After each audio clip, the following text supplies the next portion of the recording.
I'm about to give you a glimpse into your future. What you're about to witness will change your perception of ArcGIS and big data analysis. You're looking at 100 years worth of data and over 500 million records of production data. Yes, you heard me correctly, 500 million records in a web browser.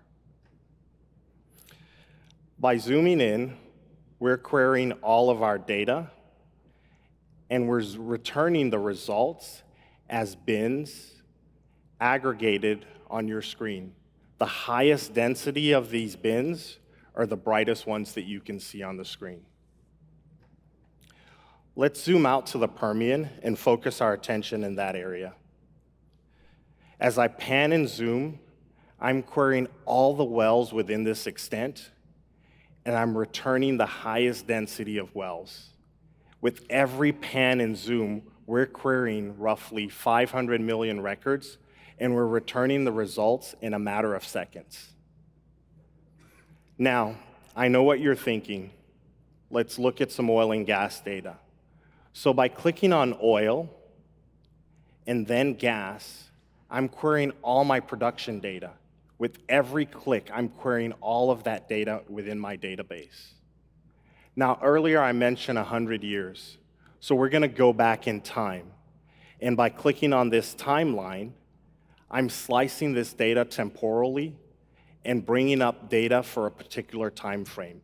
I can click on the highs and the lows, and I can see the trend in gas production. Switching over to oil and looking at the same timeline, you can see trends. You can see the lows, and you can see highs.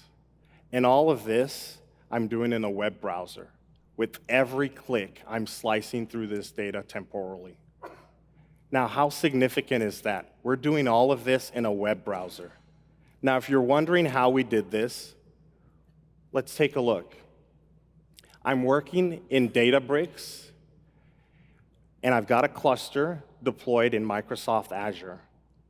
I've deployed multiple nodes to run big data analysis. Switching over to my notebook, I'm using ArcGIS GeoAnalytics engine to bring in spatial capabilities into Databricks.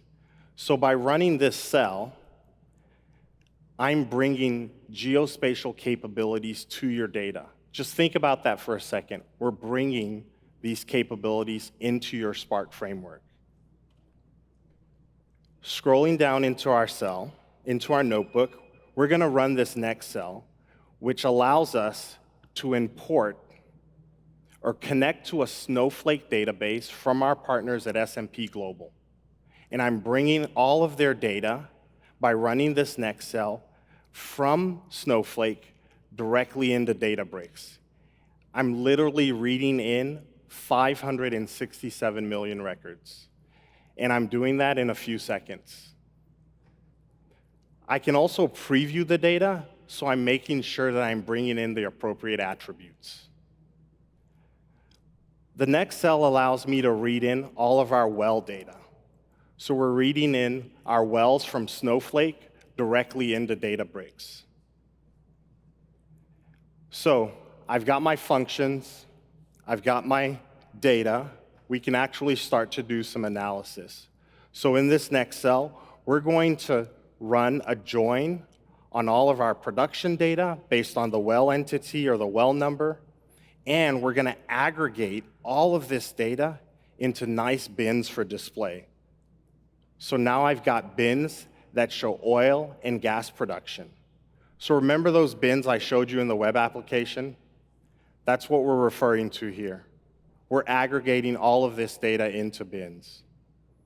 Now, I want to show you one more thing. So we're going to go back to our web application, and we're going to zoom out to the full extent.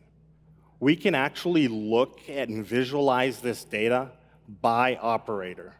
So by choosing an operator, I'm actually able to query all the data for that particular operator, and I can look at trends over time in their gas and their oil production.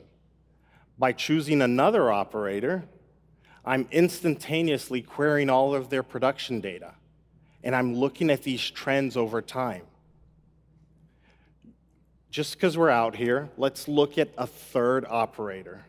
Again, with an instant click, I'm querying all of their information.